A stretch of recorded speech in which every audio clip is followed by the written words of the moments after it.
নমস্কার, আমি Mir. B news Bangla নেটওয়ার্কের সমস্ত দর্শকদের আমার তরফ থেকে অনেক অনেক প্রীতি আর শুভেচ্ছা। খুব ভালো থাকবেন।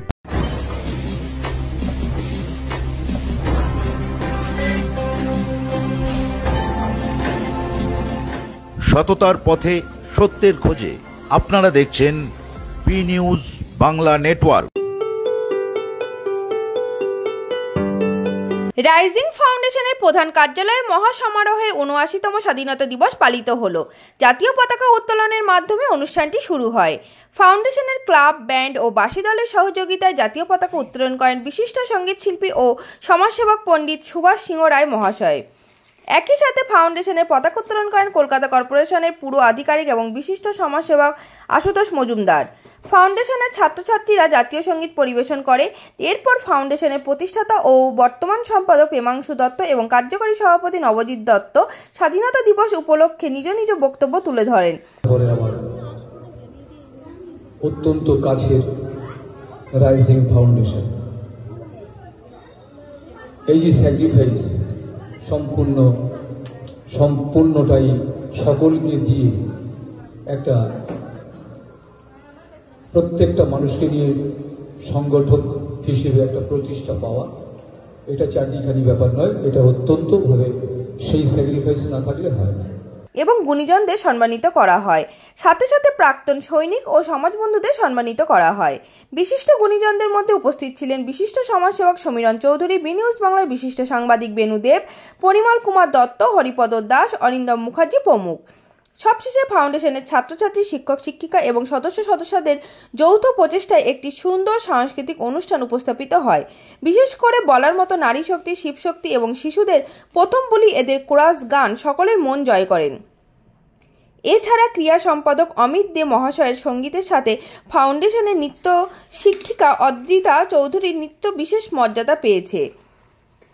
সোদপুর থেকে ক্যামেরায় বেনুদেবের সঙ্গে Soma Debnath, B news Bangla network. সবাইকে আমার প্রণাম জানিয়ে আমি দু একটা কথা বলবো। একটু আগেই আমার গুরুজি পণ্ডিতজি বললেন যে রাইজিং ফাউন্ডেশনকে যদি কিছু করা যায়, এখান থেকে আরো এক একজন করে স্টার তোলা যায়, উনি সমস্তভাবে সহযোগিতা করবেন। ওনার সঙ্গে আমি 100% সহমত পোষণ করছি। আমি ওনার পাশে আছি। রাইজিং থেকে যদি আরো রাইজিং স্টার তোলা যায়, আমি আমার যতটা সাহায্য লাগা উচিত আমি চেষ্টা করবো। খুব ভালো লাগছে আমার রাইজিং স্টারে এসে। আমার বন্ধু এবং আমার গুরুজি এখানে বসে আছে, ওনার আশীর্বাদ নিয়ে আমি কথা বলছি। অ্যাকচুয়ালি 1857 সালে প্রথম সিপাহী বিদ্রোহ হয় এবং 90 বছর লেগেছিল ভারতকে স্বাধীনতা পেতে, 1947 15 আগস্ট। তা আজকে 79তম এই যে স্বাধীনতা দিবসে আমার এখানে এসে একটা জিনিস ভালো লাগলো। দাদা, যে 15 আগস্ট আজকে কালচারাল প্রোগ্রাম করছেন, আপনিও কালচারালে যুক্ত রয়েছেন, কি বলবেন আজকে রাইজিং ফাউন্ডেশন নিয়ে? অ্যাকচুয়ালি কালচারাল মানে যেটা আমরা প্রোগ্রামটা করতে যাচ্ছি, আমাদের যারা নারী শক্তি আছে মেইন পার্ট, সঙ্গে আমরা পুরুষ শক্তি আছি, যেটা শিবশক্তি নামে পরিচিত। এছাড়া আমাদের যারা বাচ্চাদের গ্রুপ রয়েছে, এরা সকলেই আন্তরিকভাবে চেষ্টা করছে নিজেদের মোটিভেট করতে। এটা কালচারাল প্রোগ্রাম মানে এটা নিজেকে মোটিভেট করে যে এই স্বাধীনতা দিবসে আমরা কিছু দেশাত্মবোধক গান এখানে গাইব সবাই মিলে, তার মাধ্যমে নিজেদের উদ্বুদ্ধ করা, যাতে আমরা আরও সবাই মিলে এগিয়ে যেতে পারি। একা এগুলোতে হয় না, সঙ্গে সবাইকে নিয়ে এগিয়ে যাওয়াটা আমাদের প্রচেষ্টা। আপনার নাম? অমিত চৌধুরী।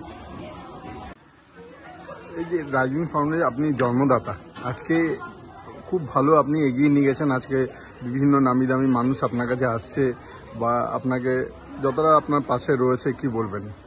অ্যাকচুয়ালি চিন্তাভাবনা মাথা থেকে এসেছিল আমারই, সেটা এখন আমি বললে সেটা নিজে খারাপ লাগে। এখন আমাদের বিভিন্ন এলাকাবাসী তারা একসঙ্গে আমরা হাতে হাত মিলিয়ে কাজটা করছি। এখন আমি একা নই, আমাদের এই সমাজের প্রত্যেকটা মানুষ এগিয়ে এসছে রাইজিংকে এগিয়ে নেওয়ার জন্য। আমি সত্যিই খুব ভাগ্যবান মানুষ যে আমরা প্রত্যেককে আমরা পাশে পাচ্ছি আমাদের এই ফাউন্ডেশনটাকে এগিয়ে নেওয়ার জন্য।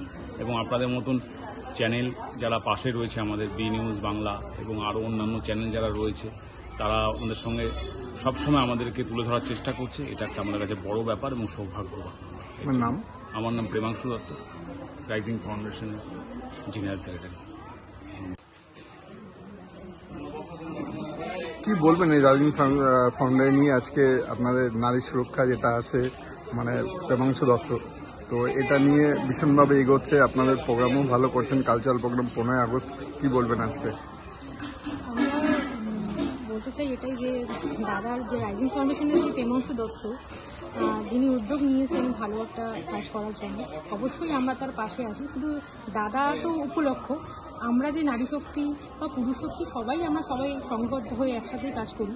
আমরা চাই যে ভবিষ্যতে এখানে থেকেই বড় বড় শিল্পী, বড় বড় যে ছোট ছোট বাচ্চারা আছে তারা অনেক বড় হোক, ভবিষ্যতে পরিকল্পনা করুক।